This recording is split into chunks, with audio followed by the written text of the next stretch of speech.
Mirë se erdhe në botën ku askush nuk është i pafajshëm. Sekrete shqiptare, vendi ku rrëfimet më të thella, më të ndaluara dhe më të pathëna të shqiptarëve marrin zë. Na bëni subscribe për histori të ndryshme.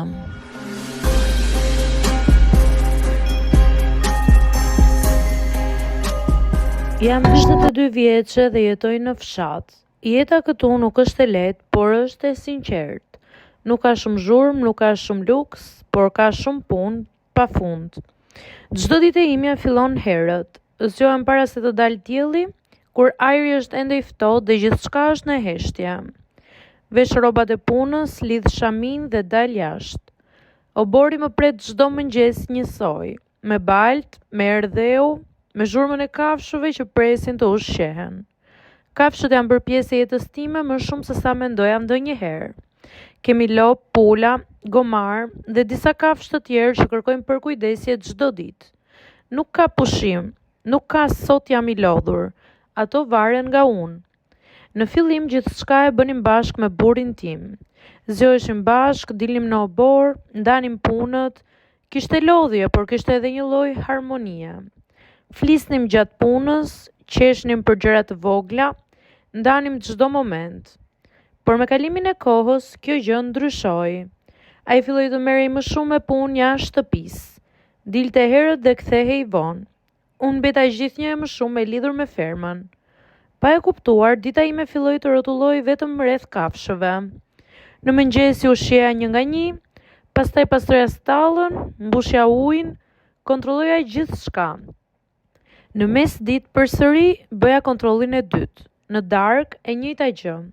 I flisja shpesh kafshëve, jo sepse prisja përgjigje, por sepse më dukej sikur më dëgjonin. Ishin aty të qeta, pa kërkesa të tepërta, pa ankesa. Nuk më gjykonin, nuk më kërkonin më shumë se sa unë mund t'i jepja. Kjo gjë më qetësonte. Ndërkohë burri im po bëi gjithnjë më i largët. Ai kthehej në shtëpi i lodhur, edhe unë gjithashtu isha e lodhur. Nuk kishim më energji për biseda, për të ndarë ditën, për të qenë si dikur. Bisedat tona u shkurtuan shumë. Pastaj, heshtje. Në fillim nuk e vura shumë re. Mendova që është një fazë.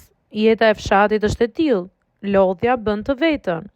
Por dita ditës heshtja u bë më e madhe. Nuk dilnim më bashk, nuk pinim më kafe, nuk qeshnim për gjëra të vogla, secili ishte në botën e vet. Unë në obor, ai diku larg edhe kur ishte pranë. Një pasdite ndërsa po qëndroja te kafshët, më gjatë se zakonisht, ai doli dhe më pa për disa sekonda pa folur. Pastaj më tha: "Ti rri më shumë me gomarin se sa me mua." Qesha lehtë sikur të ishte shaka. "Po dikush duhet të merret me to," i thash pa e menduar shumë. Ai nuk qeshi, ishte serioz. "Duhet merresh dhe me mua," më tha. Ajo fjali më goditi, por nuk reagova. U ktheva prapë te puna sikur asgjë nuk kishte ndodhur. Brenda meje diçka filloi të më mundoi. Ditët vazhduan njësoj. Unë vazhdoja rutinën time duke u marrë me çdo detaj të fermës. Çdo gjë duhet ishte në rregull. Çdo kafshë duhet ishte e ushqyer, e pastër, e kontrolluar. Ndërkohë marrëdhënia ime po lihej pas dore. Një mbrëmje u futa në shtëpi më herët se zakonisht. Ai ishte ulur vetëm duke parë në heshtje. Nuk kishte televizor, nuk kishte telefon, thjesht të rinte. Ula pranë tij. Heshtëm për disa minuta. Ishte një heshtje e rëndë, ai lloj heshtje që të bën të mendosh për gjithçka që nuk e thën. Dhe aty për herë të parë e pash ndryshe situatën. E pash veten time nga jashtë. Një gruaj që jepte gjithçka për kafshët, për punën, për detyrimet, por që kishte haruar të kujdesej për njeriun që kishte në krah. "Ke të drejtë," i thash. Ai më pa i habitur. "Jam marrë shumë me punët dhe të kam lënë pas dore." Nuk foli me një herë, pastaj më tha: "Nuk dua shumë, kërkoj vetëm pak kohë nga ty." Ajo fjali më preku më shumë se çdo ankesë. Nuk po kërkonte diçka të madhe, vetëm vëmendje. Atë natë nuk dola më jashtë. Qëndrova me të. Folëm gjatë për herë të parë pas shumë kohësh.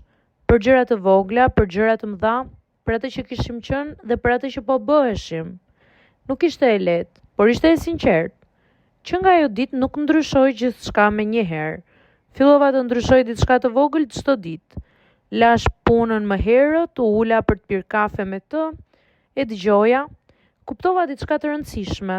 Jeta në fshat është e vështirë, patjetër, por më vështirë është të humbasësh njeriu që ke në krah, pa e kuptuar. Dhe ndonjëherë duhet të ndalesh mes gjithë atij kaosi dhe lodhjeje për të kujtuar pse po e bën të gjithën këtë.